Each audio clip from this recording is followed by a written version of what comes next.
أشهد أن لا إله إلا الله وحده لا شريك له وأشهد أن محمدا عبده ورسوله لا نبي ولا رسول بعده. قال تعالى في القرآن الكريم: أعوذ بالله من الشيطان الرجيم. بسم الله الرحمن الرحيم. والضحى والليل إذا سجى ما ودعك ربك وما قلى. Sadaqallahul azim. Sidang jamaah salat Jumat yang dirahmati oleh Allah. Puja dan puji syukur kita kepada Allah Subhanahu wa taala atas segala rahmat, atas segala nikmat. Dengan begitu banyak kenikmatan yang sudah Allah berikan kepada kita, mudah-mudahan kita tidak lupa untuk selalu mensyukurinya. Amin amin ya rabbal alamin. Salawat dan salam mudah-mudahan tetap tercurahkan kepada Nabi kita, suri tauladan kita, Nabi Muhammad sallallahu alaihi wasallam. Sidang jamaah salat Jumat yang dirahmati oleh Allah. Di hari yang mulia ini, hari yang penuh dengan berkah, diistilahkan oleh ulama bahwa hari ini adalah hari perayaan umat Islam setiap minggunya. Maka marilah kita sama-sama kita jadikan momentum hari Jumat ini untuk memperbaiki iman dan takwa kita kepada Allah Subhanahu wa taala. Karena dengan iman dan takwalah yang bisa menyelamatkan hidup kita di dunia maupun nantinya hidup kita di akhirat. Mudah-mudahan Allah selalu memberi kekuatan kepada kita agar kita selalu istiqamah di jalannya. Amin amin ya rabbal alamin. Sidang jamaah salat Jumat yang dirahmati oleh Allah. Di zaman dan era globalisasi, kita mendapatkan banyak sekali cobaan ditimpakan kepada kita semuanya. Terutama kita sebagai orang beriman, kita sebagai hamba Allah, banyak sekali cobaan ditimpakan kepada kita. Dari awal kita sudah ditimpa dengan cobaan, ujian oleh Allah dengan adanya wabah. Kemudian Allah juga mencoba kita dengan hinaan-hinaan kepada kita sebagai umat Islam. Belum semuanya ini selesai, Allah coba kita sebagai umat Islam dengan adanya cemoohan kepada panutan kita, Nabi kita Rasulullah sallallahu alaihi wasallam. Dan masalah itu juga belum selesai. Kita dicoba, banyak sekali ustadz-ustadz kita, ulama-ulama kita juga banyak dihina.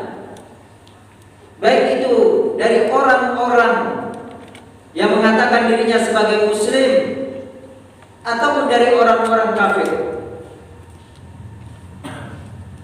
Dengan adanya banyak sekali cobaan ditimpakan kepada kita, mari kita sama-sama lihat ada salah satu ayat Al-Quran, surat Al-Quran yang mana diturunkan oleh Allah Subhanahu wa taala. Pada saat surat ini sebelum diturunkan oleh Allah Subhanahu wa taala, waktu itu Rasulullah sallallahu alaihi wasallam juga pernah diuji oleh Allah. Diuji dengan lambatnya wahyu itu datang kepada Rasulullah sallallahu alaihi wasallam. Jadi ada masa jeda. Kemudian karena ada masa jeda tadi, maka musuh-musuh Islam, musuh-musuh Rasulullah sallallahu alaihi wasallam mencela, menghina Rasulullah sallallahu alaihi wasallam. Bahkan ada yang mengatakan, lihat itu Muhammad, bahwa Muhammad telah ditinggalkan oleh setannya yang setiap hari membisikinya. Naudzubillah tsumma naudzubillah min dzalik. Keras memang yang disampaikan, tapi itu adalah bentuk daripada cobaan Allah Subhanahu wa taala. Karena begitu lama wahyu tidak turun, akhirnya diturunkan surat Ad-Duha. Apa kata Allah sebelum Allah memulai pesan-pesan kepada Rasulullah sallallahu alaihi wasallam? Allah bersumpah dengan waktu, wad-duha, dengan waktu duha, wal laili idza saja, dan dengan waktu malam. Kemudian apa Allah katakan kepada Rasulullah sallallahu alaihi wasallam yang waktu itu dalam kondisi diuji oleh Allah Subhanahu wa taala? Ma wadda'aka rabbuka wa ma qala. Wahai Muhammad, sesungguhnya engkau tidak ditinggalkan oleh Tuhanmu, engkau tidak ditinggalkan oleh Allah, dan Allah tidak benci kepadamu. Allah coba membangkitkan semangat Rasulullah sallallahu alaihi wasallam. Jadi kalau ini kita ambil pelajaran sebagaimana kondisi kita, wahai umat Islam, ketahuilah bahwa sesungguhnya Allah tidak benci kepada kita, dan Allah juga tidak meninggalkan kita. Walal akhiratu khairul laka minal ula. Sesungguhnya keyakinan kita bahwa nanti di hari akhir itu adalah lebih baik dibandingkan hidup di dunia ini, itu adalah keyakinan yang sudah benar, yang diyakini waktu itu Rasulullah sallallahu alaihi wasallam dan para sahabatnya. Dan keyakinan yang kita yakini bahwa kita hidup di dunia ini bukan hanya hidup di dunia, tapi ini adalah bekal kita nanti di akhirat. Makanya setiap kita lakukan, apa yang kita ucapkan, semuanya punya muara, semuanya nanti akan dimintai pertanggungjawaban oleh Allah Subhanahu wa taala. Dan keyakinan semacam ini harus selalu kita jaga. Yang pertama tadi, kita harus yakin bahwa Allah tidak meninggalkan kita. Walaupun begitu besar gelombang cobaan ini diberikan kepada kita, kita harus yakin dulu. Kalau seandainya ini keyakinan kita hilang, maka kita akan bisa menjadi orang yang terhina. Bahkan kita mungkin bisa menjadi orang-orang yang juga akan menghina Nabi kita. Na'udzubillah wa na'udzubillah min dzalik. Ma wadda'aka rabbuka wa ma qala walal akhiratu khairul laka minal ula. Kemudian Allah Subhanahu wa taala tutup dengan 3 amalan di dalam surat ini, yang mana ini adalah pesan kepada Rasulullah sallallahu alaihi wasallam, juga pesan kepada kita semuanya. Apa kata Allah Subhanahu wa taala?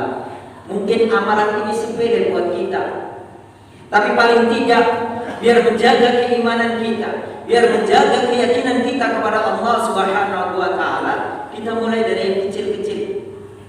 Walaupun bukan berarti Rasulullah, sesungguhnya itu adalah bentuk daripada konsekuensi iman kita. Kita percaya kepada Rasulullah sallallahu alaihi wasallam, dia adalah idola kita. Siapapun orangnya yang punya hati nurani, setiap idolanya itu dihina, pasti dia marah. Kalau tidak marah, berarti keyakinannya perlu dipertanyakan. Betul, kita harus protes. Betul, kita harus menghujat mereka. Itu adalah konsekuensi dari keimanan kita. Tapi di kesempatan kali ini, saya mengajak kepada yang hadir, kepada umat muslimin, paling tidak ada hal-hal penting yang perlu kita lakukan, yang untuk menghidupkan hati kita. Sebagaimana disebutkan dalam sebuah hadis, badiru bi a'malis salih. Bersegeralah dengan amal saleh. Kapan itu? Di hadis itu disebutkan nanti ada fitnah,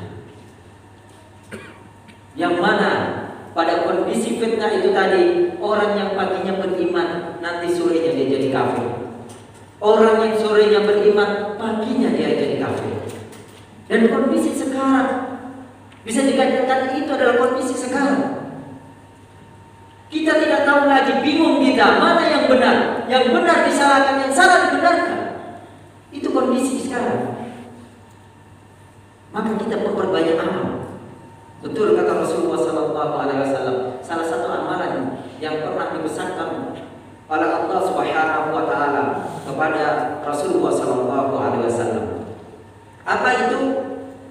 Yang pertama, fa'ammal yatima fala taqhar. Dan dengan anak yatim jangan engkau menghakiminya.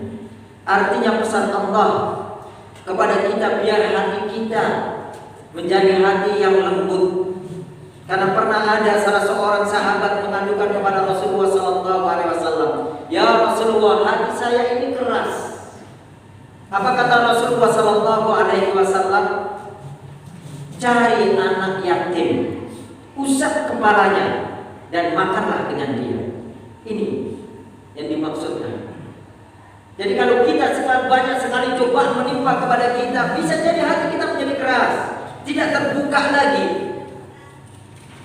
Anak itu ujung-ujungnya juga dibiarkan saja. Untuk apa kita berdoa? Itu adalah ungkapan orang-orang yang sudah putus asa. Kita sebagai orang yang beriman, kalau kita merasa bahwa kita masih yakin kepada Allah, maka ungkapan-ungkapan semacam ini harus kita hilangkan. Caranya adalah dengan fa'ammal yatima fala taqhar. Makanya wajar Abdullah bin Umar setiap makan mengundang anak yatim. Untuk apa? Biar hatinya tidak mati. Kemudian amalan yang kedua, wa ammas sa'ila fala tanhar. Dan kepada orang yang meminta-minta, jangan kau hina dia.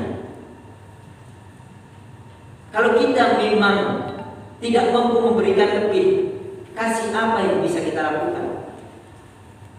Kalau kita mungkin juga tidak bisa mengasih kepada orang-orang yang meminta tadi, paling tidak doakan dia.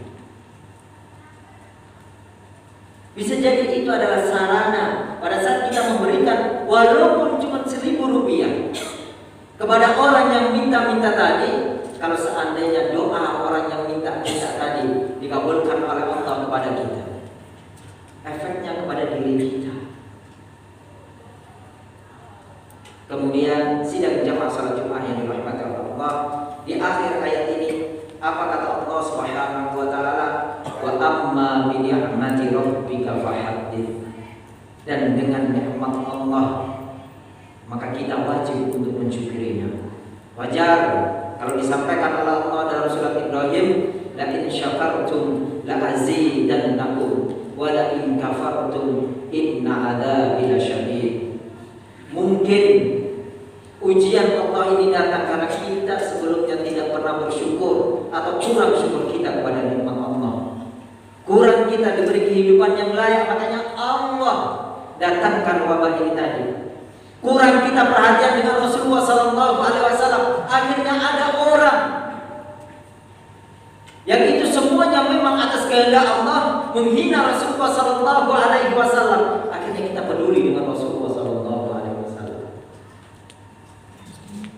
Maka dari itu, mari kita syukuri nikmat Allah. Sekecil apapun kenikmatan yang Allah berikan kepada kita, semakin banyak kita bersyukur, maka Allah pasti akan tambah. Dan tambahnya dari Allah Subhanahu wa taala. Bukan kita memberikan 1.000, Allah kasih 1.000 juga, tidak. Allah kasih berlipat ganda. Dan ketahui kalau seandainya kita kufur nikmat, wala in kafartum inna adzabi lasyadid. Kalau kita kufur nikmat, maka azab Allah sungguh sangat pedih. Bisa jadi ujian yang diberikan kepada kita adalah merupakan bentuk daripada salah satu peringatan dan mungkin azab Allah. Nauzubillah tsumma nauzubillah min dzalik. Barakallahu li wa lakum wa nafa'ani wa iyyakum bima fihi minal ayati wa dzikril hakim wa taqabbalallahu minna wa minkum tilawatahu innahu huwal ghafurur rahim.